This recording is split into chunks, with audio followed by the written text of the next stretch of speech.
So we just now introduced the magnetic properties of the materials.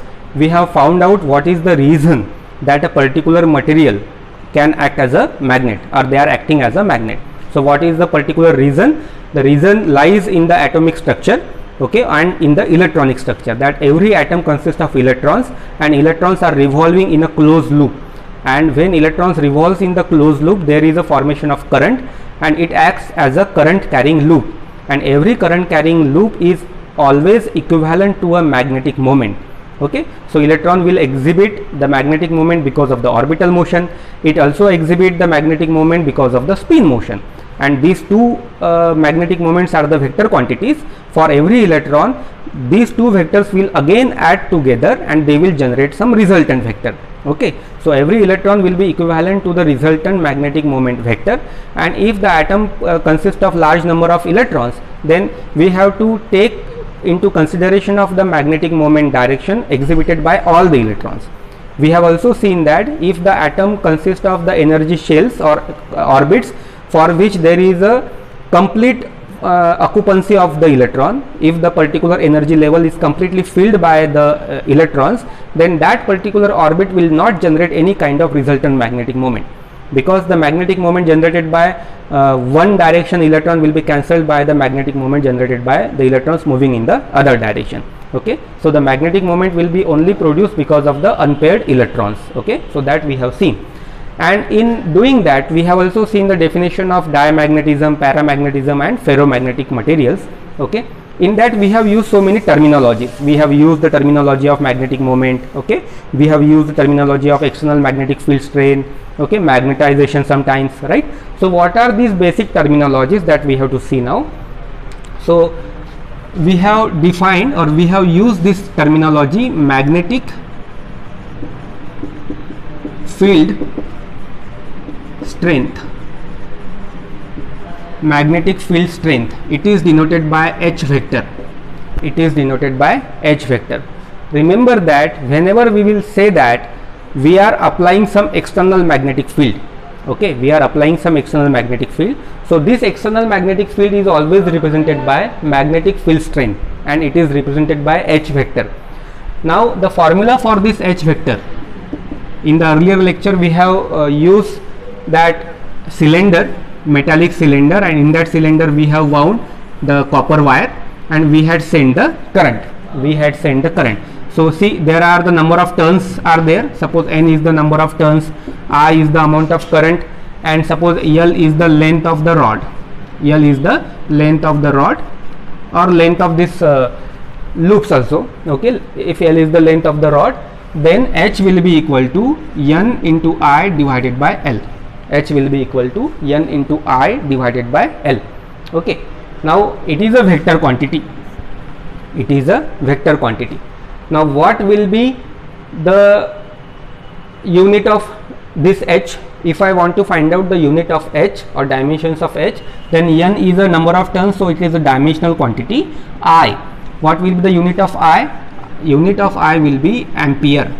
It is ampere, and unit of L is nothing but the meter. So unit of H will be ampere per meter. Unit of H will be ampere per meter. Remember that we will use H symbol wherever we are using external magnetic field. Wherever we are using external magnetic field. Now suppose the external magnetic field H is generated by this solenoid. This solenoid is generating the external magnetic field.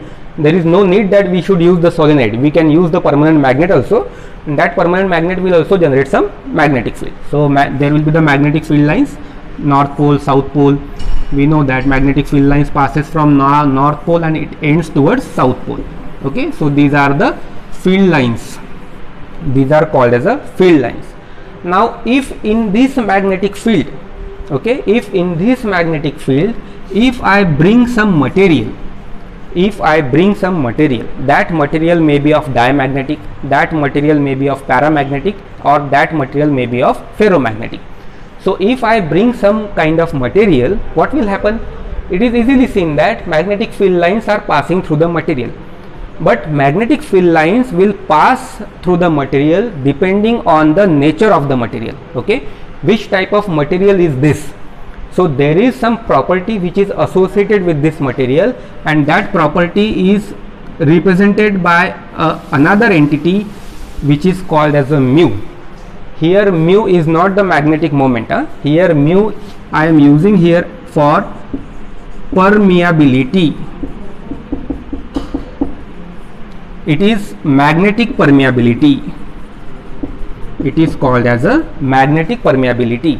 So these external field lines can interact with this material depending on the value of this magnetic permeability. If this material, if the nature of this material is such that it can allow the magnetic field lines, then only magnetic field lines will be passing through this particular material. And if the nature of this material is not like that, it is not liking that external magnetic field, then it will be it will be repelling this magnetic field lines away from this particular away from this particular material. So whether it is favoring the magnetic field, external magnetic field, or it is not favoring the external magnetic field, that is described by this quantity, magnetic permeability. Now depending on the value of this magnetic permeability, there will be the generation of magnetic field inside, okay, because the external magnetic field will pass through this particular material, okay, and there will be some magnetic field that will be developed inside the material. So that magnetic field is called as magnetic flux density. Magnetic flux density, it is represented by a letter B. It is represented by a letter B. Remember that H is the magnetic field which we have applied, and B is the magnetic field which we are measuring out of the material. Means out of this magnetic field, how much magnetic field is passing through this particular material, okay, or how much how this material is responding to this magnetic field, and depending on the response there will be generation of some magnetic field inside the material. That magnetic field is denoted by B, magnetic flux density. And the relationship between this H, mu and B is this: B equal to mu times H. B is equal to mu times H. B is a vector quantity and H is also vector quantity. The unit of this B is Weber per meter square. The unit of this B is Weber per meter square, or Tesla. Sometimes we call it as a Tesla. Okay. So B is understood, mu is understood, H is also understood. If this is a vacuum, if this experiment is done in vacuum, so instead, if this is done in case of vacuum, then instead of mu we can use another letter, that is mu 0. That is, it is the permeability of a vacuum. It is the permeability of the vacuum. Or in general, even if we don't keep any material, means we need not keep any material only, what is the response of this what is the effect of this external magnetic field onto the vacuum? If we are measuring that, then instead of writing mu, we have to write mu 0. Okay, so B will be equal to mu 0 times H. B will be equal to mu 0 times H if we are measuring it in case of vacuum. Okay. Again, there is another quantity which is called as a relative permeability, and relative permeability is denoted by mu r, and mu r is equal to mu divided by mu 0. Mu r is equal to mu divided by mu 0. Mu r is called as a relative permeability. Relative permeability. The physical meaning of mu r is that how easily the magnetic field is permeable within the material, okay, or how easily the material is allowing magnetic field to flow inside it. Okay, so that is being determined by this mu r, or mu in general. Okay, so these are some of the quantities. Again, there is one another quantity while studying the magnetic properties of material, which is called as magnetization vector. Magnetization vector. Okay, now what is this magnetization vector? So just now I have told you that even means whether the material is diamagnetic, paramagnetic or ferromagnetic. When such a material is kept inside the external magnetic field, suppose that we have a paramagnetic material. So paramagnetic material will have the atoms, so many atoms, okay, and all these atoms will be having some permanent magnetic moment, but they will be randomly oriented. All these atoms will be having some permanent magnetic moment, but they will be randomly oriented at room temperature because of the thermal agitations. But when such a magnetic material is when such a paramagnetic material is placed in the external magnetic field, then because of the external magnetic field, what will happen? These magnetic moment vectors will be aligned. These magnetic moment vectors will be aligned into the field direction. Not all, but most of them will be aligned into the field direction. Some will be again randomly oriented because of the thermal orientation. Okay, so some of the magnetic moment vectors will be oriented along the field direction, and because of the orientation, means how this orientation is taking place. This orientation is taking place because of we are keeping this material into the external magnetic field, and our initial dipole moments, our atomic dipole moments are interacting with the external magnetic field, and because of that all these magnetic moments are oriented into one particular direction. The orientation of magnetic moments, the orientation of atomic magnetic moments per unit volume, the orientations of the atomic magnetic moments per unit volume in the field direction is called as a magnetization, is called as a magnetization. So magnetic moment I am representing with the letter mu. Mu by V, mu by V is nothing but the magnetization. Mu by V, V is volume here, we have to use the capital V, mu upon capital V, so that will be called as a magnetization. Then only we say that this particular material is showing some magnetization. Okay, it's if its dipole moments are being oriented along the field direction, we say that the magnetic moments are being that particular material is having some kind of magnetization. That particular material is having some kind of magnetization. What will be the unit of M? The unit of M, mu is nothing but magnetic moment. It is equal to I multiplied by A divided by V. V is here. What is the unit of I? Unit of I is ampere. Unit of A is meter square. Unit of volume is meter cube. So it is nothing but ampere per meter. It is nothing but ampere per meter. Okay, ampere per meter. So this is about the magnetization. So magnetization, magnetic flux density, magnetic field strength, magnetic permeability.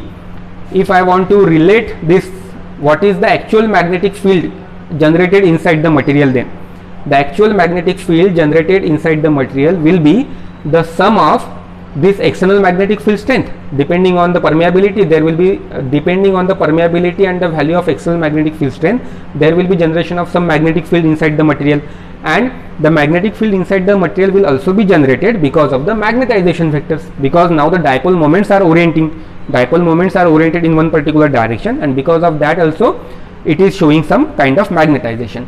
So this B can be written as, if it is in vacuum, mu 0 H plus mu 0 M, mu 0 H plus mu 0 M.